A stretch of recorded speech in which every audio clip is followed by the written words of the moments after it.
ఉన్న చోట కానీ ఆ ఏరియాలో కానీ బయట వాళ్ళు వచ్చి ఇక్కడ పని చేయవద్దు. మనం 1000 రూపాయలకు 1100 పని చేస్తుంటే వాళ్ళు వచ్చి 800 700 పని చేస్తున్నారు.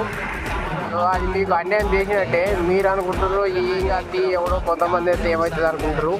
వాడు ఒక్కడు కాంట్రాక్టర్ అయినాడుకో, వాడు ఇక్కడికి వచ్చి ఇల్లు కట్టుకొని ఇక్కడ సెటిల్ అయ్యి సర్పంచ్ అయ్యానుకో, వాళ్ళ కాలనీ మొత్తం ఏర్పడుతుంది. సో ఇక్కడికి 50,000 మంది వచ్చిరనుకో తెలుగు వాళ్ళకి కాంపిటీషన్ ఏర్పడుతుంది. అప్పుడు తెలుగు వాళ్ళకి ఓడతారు, తిడతారు, చాలా గర్వంగా ఉంటుంది. సో మీరు అంతా ఇప్పుడే యూనియన్ పెట్టి ఆడ వచ్చినోడు ఇక్కడికి వచ్చినోడు ఇక్కడ అట్లా మాకు వచ్చే రేటు కాకుండా వాడు తక్కువ రేటుకే పనిచేస్తే మాత్రం తెలుగు వాళ్ళకు దెబ్బ పడుతుంది.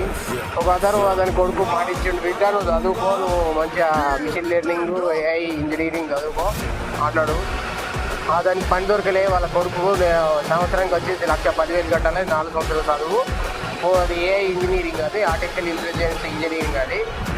సో అది చాలా పెద్ద చదువు కాబట్టి నువ్వు చదువుకో అన్నాడు. ఇప్పుడు చదువుకుందాం అంటే వాళ్ళ దగ్గర పైసలు లేవు, వాళ్ళ నాన్న పైసలు ఇవ్వాలి. ఇప్పుడు వాళ్ళ నాన్న పని దొరకలేదు. వాళ్ళ నాన్న పని పోక వాళ్ళ నాన్నకు 1100 వస్తుండే. ఇప్పుడు 1 ప్లేస్లో వాళ్ళ అయ్యే ప్లేస్లో సో ఇందులో వచ్చి చేరిరు. సో వాళ్ళు పెయింటింగ్ పని చేసిరు, ఇంకా సిమెంట్ పని అది అని చెప్పి చేసిరు.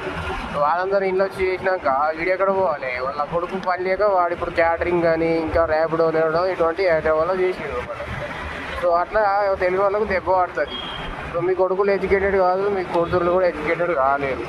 సో ముందుగానే చెప్తున్నా, ఇప్పుడే అలాంటి అవన్నీ యూనియన్స్ పెట్టుకొని మీరు ఉన్న సైడ్ మీ ఏరియాలో హిందీ వాళ్ళు కానీ ఇన్ని కాంట్రాక్ట్ కానీ ఉండకుండా చేయాలి. లేకపోతే తెలుగు వాళ్ళకు గట్టి ఘోరంగా అవుతుంది పైసలు లేక.